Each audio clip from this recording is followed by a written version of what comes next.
A Misfit Ghost.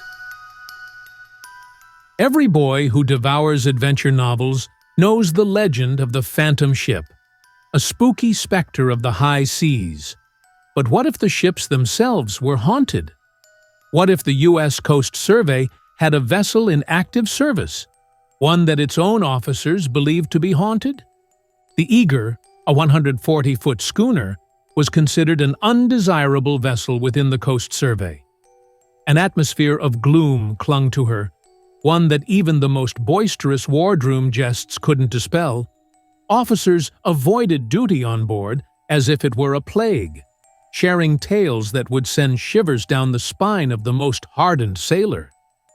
They hesitated to speak of these uncanny occurrences, but the stories spread, making any assignment to the Eagre unwelcome among Coast Survey men. The Eagre's history began in 1875, when she was launched as the Mohawk, a 140-foot sailing yacht, the largest of her kind at the time. William T. Garner, her young millionaire owner, was incredibly proud of his new vessel. He invited the elite of New York society to celebrate the launch with a grand party on board. Commodore Garner, then only 33, and his young wife, entertained their guests with charm and grace. The sleek, swift Mohawk was christened with unusual merriment. However, tragedy struck soon after, when a sudden squall capsized her off Stapleton, New York, drowning 6 people in her cabin and forecastle. The Mohawk was salvaged at a cost of $25,000 and purchased by the U.S. government for the Coast Survey. Her name was changed to Eagre, for sailors are famously superstitious, and with her old name, it would have been impossible to find a crew. Lieutenant Higby King described his initial experience on board the Eagre after being assigned to duty there. She was fully manned, except for one officer, when I joined her at Newport. Every cabin was occupied, except the port cabin by the companionway, which was assigned to me.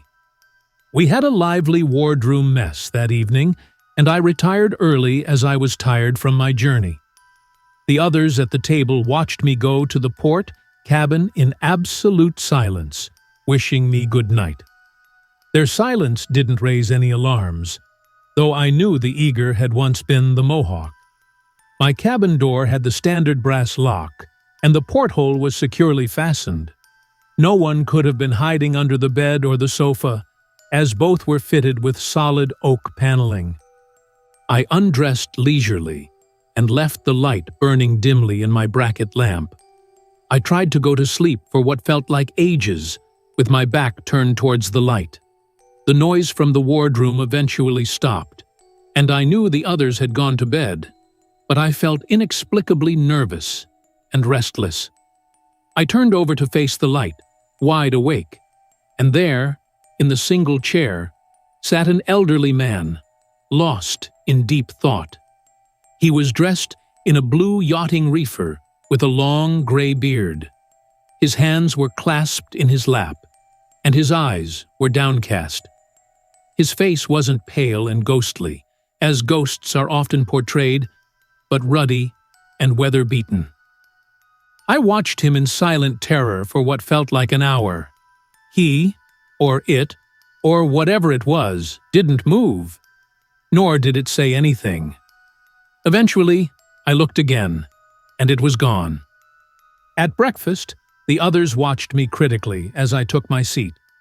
I didn't intend to mention my experience, as I thought it was a hallucination, and suspected I was on the verge of madness. Lieutenant Irving asked if I'd slept well. I said I had. "Didn't you see anything?" he inquired. I finally admitted what I had seen and described my experience. Then I learned that every one of the 7 other officers present had spent a night in the port cabin, and each had seen the same apparition. It had behaved in exactly the same way each time, except for Irving, who shot at it with his pistol. The ghost immediately disappeared. Some of the others had tried to find out if anyone lost on the Mohawk resembled the figure, but none of the victims matched the description. They nicknamed it the Misfit Ghost. That one experience was enough for me. From then on, I shared a cabin with another officer. Lieutenant Irving and other officers corroborated Lieutenant King's story. As further evidence that the Eagre was haunted, Lieutenant Irving described a New Year's Eve experience that was, to say the least, a novel manifestation of the supernatural.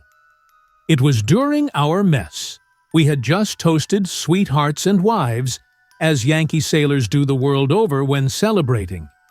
Everyone was feeling happy, or, as Thackeray would say, pleasant, when suddenly the sliding doors between the wardroom and the companionway closed slowly with a loud, squeaking noise. They were rarely closed, and it took the combined strength of several men to move them from their rusted fastenings. Yet, on this occasion, they moved easily and closed tightly. The officers jumped to their feet, stunned. Half a dozen men hauled them open in a hurry, but there was nobody behind them or anywhere else in sight. "It must be our old friend from the port cabin," one suggested. In awestruck silence, we toasted the Misfit Ghost. The end. If you like the story, hit that like button and subscribe for more videos.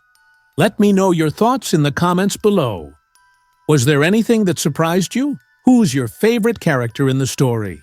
I can't wait to hear your thoughts.